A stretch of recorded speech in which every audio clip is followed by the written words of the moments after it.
Hey guys, so today I'm going to do the winner of the giveaway with a random comment picker. And this is the giveaway. And if you are the winner, you can find my email in the About page on YouTube. Email me your address and I will send it out to you. So let me draw the winner. Okay, randomly pick winner. That's what I'm going to click on.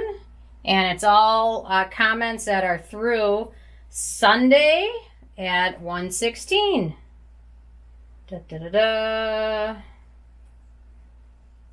My comment won. Well, I think I'm going to do another winner because I don't want to win. Okay. Clorox bleach. Could you review the new Kosas Green Tea Moisturizer? So, Clorox bleach. Interesting winner.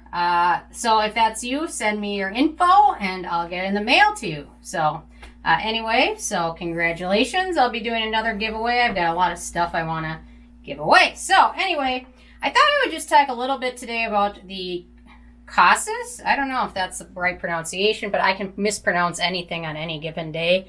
But they've got their Tinted Face Oil, which is kind of a foundation. I'm wearing it today, and it is definitely kind of an oil-based product. You really want to shake it well. I have shade number 3, and it's definitely kind of hydrating, but if you have dry skin, it's going to look dry no matter what. It's hydrating, but it is kind of a light coverage. I would say light to medium coverage product, and definitely if you still have flaky skin, it's still going to look flaky even if you apply this over it. It's kind of like, I don't know, trying to mask something that you can't really cover up very well. So I would say it is about medium coverage. And the one thing with this is it's very fussy. So, and I also say if you apply it with a beauty blender, it's going to soak up so much of it, because that's typically how I apply all my foundations is with a beauty blender. But normally, if you just apply this with your hands, you really only need 3 to 4 drops as opposed to using a beauty blender where it's going to soak up so much of it and you're not going to get, you're not going to be very happy with the performance of it applying with a beauty blender. It also is very picky what you apply it over. So certain like oily foundations, or not oily, oily sunscreens really becomes kind of messy. So you really kind of want to use like a primer or a matte primer. Especially if you have more oily skin. I have a feeling you're not going to like this very much if you have very oily skin. And reviews of it, Ike is going in the bathtub.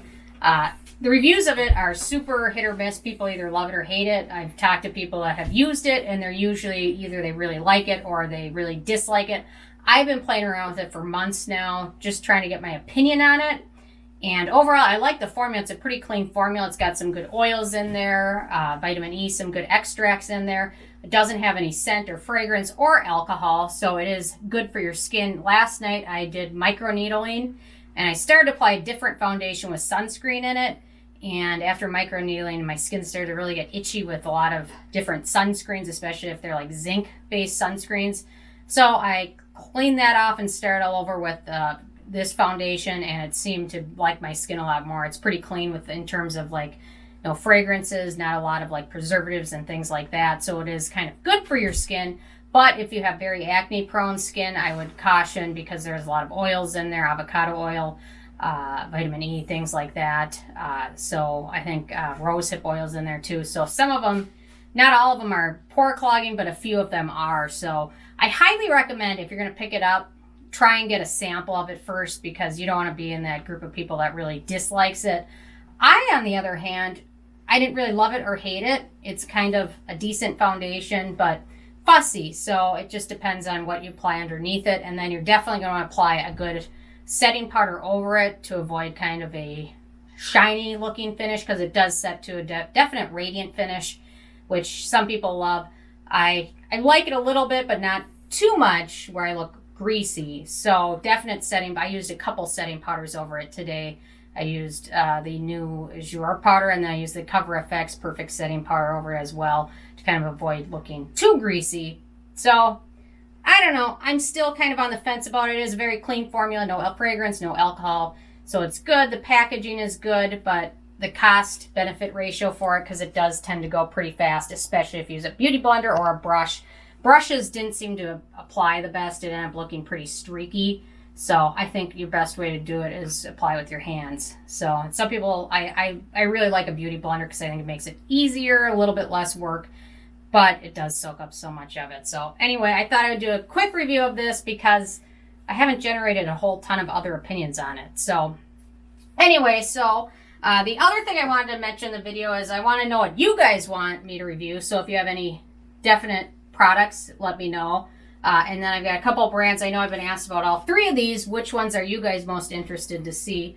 I've got a lot of products from Urban Skin RX, which are now at Ulta and Target. And I've got a lot of Tula products. And then I've got a few of the Indeed products. So, I don't know. Just leave me a comment and let me know which of the three you're most interested in. And I'll kind of start going on those too. So, anyway, congrats to the winner of the giveaway. Stay tuned and I'll definitely be doing more of these this summer. Anyway, so thank you guys so much and leave a comment and thank you guys. See you tomorrow.